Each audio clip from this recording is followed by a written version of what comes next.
যদি তিনি প্রমাণ করে দিতে পারেন তাহলে আমি অন্তত শিলচরের সাংসদ পদ ছেড়ে দেব। ইলেকশন হয়েছিল, তখনও উনি টিকিট পাওয়ার জন্য চেষ্টা করেছেন, দল ওনাকে টিকিট দিয়েছে।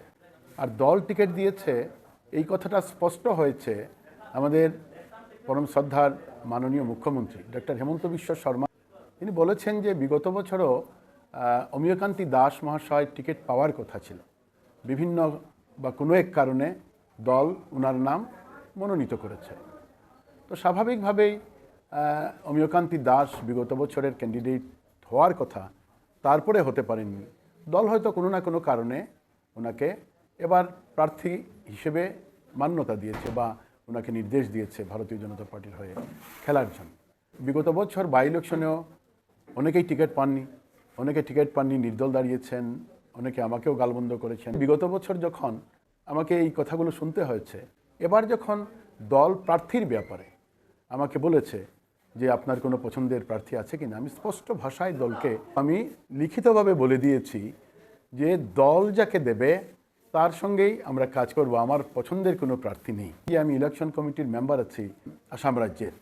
এই ক্ষেত্রে আমি আমার দলের যিনি প্রধান আমাদের মাননীয় দিলীপ শইকিয়া মহোদয়, ওনার কাছে লিখিতভাবে আমি বলেছি যে আমি ইলেকশন কমিটিতে থেকে আমি যদি এই সমস্ত আলোচনা শুনি তাহলে হয়তোবা কোনো না কোনো জায়গায় এরকম হতে পারে, কেউ ভাবতে পারেন যে যে আমি ওনার কথা বলছি না আলোচনাতে যদি অংশগ্রহণ করি, এরকম হতেও পারে।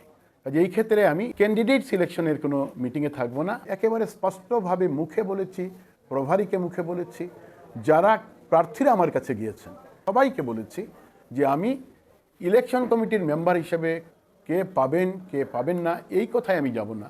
আমি দলের কাজের ব্যাপারে দল যেভাবে নির্দেশ দেবে ওইভাবে কাজ করব। তিনি তো এমনভাবে বলেছেন যে আমি নাকি বলেছি যে আমি পার্টির থেকে রিজাইন করে দেবো। আমরা যারা বিজেপি করি, আমরা মায়ের মতো আমরা শ্রদ্ধা করি, ভালোবাসি। কোনো জায়গায় একজন লোককে আমি এরকম কথা বলেছি, যদি তিনি প্রমাণ করে দিতে পারেন তাহলে আমি অন্তত শিলচরের সাংসদ পদ ছেড়ে দেব, যদি এরকম কথার প্রমাণ করতে পারেন। দলকে নিয়ে এভাবে প্রসঙ্গ টেনে আনা উচিত নয়। বাকি যে কথাগুলো বলেছেন, রসগোল্লা ইত্যাদি আপনারাই বললেন, আমি 3 বছর 4 বছর আমি পিডব্লিউডির মন্ত্রী ছিলাম। সমস্ত দপ্তরগুলো, বিল্ডিং, মেকানিক্যাল, রোডস, এবং আমি আরও অন্যান্য বিভাগেও কাজ করেছি। আমার সঙ্গে আমার বিভাগে অনেক কন্ট্রাক্টর আমরা বলি, তারা থাকেন, সমগ্র আসামে থাকে, তাদেরকে জিজ্ঞেস করলে হয়ে যায়। একবার করে আপনারা আসামের প্রত্যেক, শুধু ধলাই বলবো কেন, আসামের যে কোনো কন্ট্রাক্টর তাদেরকে যদি জিজ্ঞেস করেন যে কত বড় রসগোল্লা আমাকে খাইয়েছে, কথাগুলো পরিষ্কার হয়ে যাবে। আমি স্পষ্ট কথায় আপনাদেরকে বলছি, উনি কেন কাউকেই 126টা সমষ্টিতে কোনো জায়গায় কাকে ক্যান্ডিডেট দেওয়া হবে এই কথা আমি বলিনি। যেদিন আমাকে প্রভারী এখানে ডেকে আনলেন যে ধলাই আপনি ছিলেন, তো আপনার মতামত প্রিফারেন্স দিন কাকে দেওয়া হবে, আমি সোজা লিখে দিয়েছি অ্যাজ পার্টি ডিজায়ার। দিল্লিতে আমি আমার কোয়ার্টার, আমার পার্লামেন্ট ছাড়া আমি দলীয় কাজে দিল্লিতে আমি কোনো জায়গায় আজ পর্যন্ত গিয়ে কারো তদবির করা, আজ পর্যন্ত 40 বছরের রাজনীতিতে দিল্লিতে আমার নিজেকে নিয়ে বলছি, আমি এত বছর টিকিট পেয়েছি, 10 বার দল আমাকে প্রার্থী করেছে দলের বিভিন্ন বিধানসভায় বা লোকসভায়। 10 বারে একবারও আমি কাউকে বলিনি, 10 বারে একটা টেলিফোন কাউকে করিনি।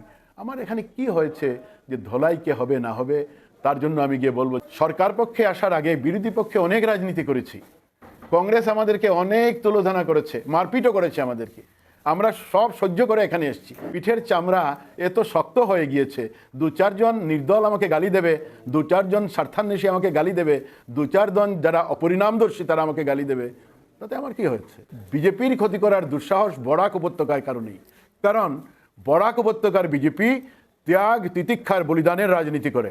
বরাক উপত্যকায় যারা বিজেপি করে, প্রাণ দিয়ে বিজেপি করে, আমরা ত্যাগ তিতিক্ষার বলিদানের জন্যে প্রস্তুত আছি। বরাক উপত্যকায় বিজেপির ক্ষতি করার কোনো ক্ষমতা কারণ নেই, অন্য রাজনৈতিক দল বলুন না নির্দল বলুন।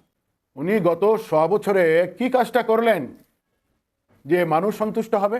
কাজেই যা মানুষ বলেছে এইভাবে দল ব্যবস্থা নিয়েছে, তো উনি কি কাজ করলেন এটা বললেই হয় যে আমি এই কাজটা আমি করেছি।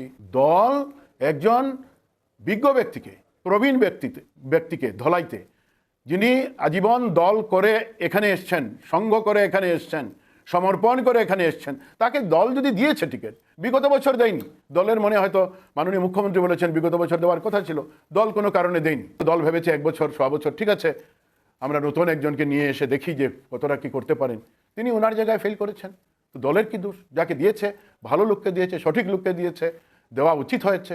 আজকের দিনে বলবো অমিয় দাসকে ধলাইতে প্রার্থী করেছে দল, তার জন্য দলের কাছে আমি কৃতজ্ঞতা প্রকাশ করছি।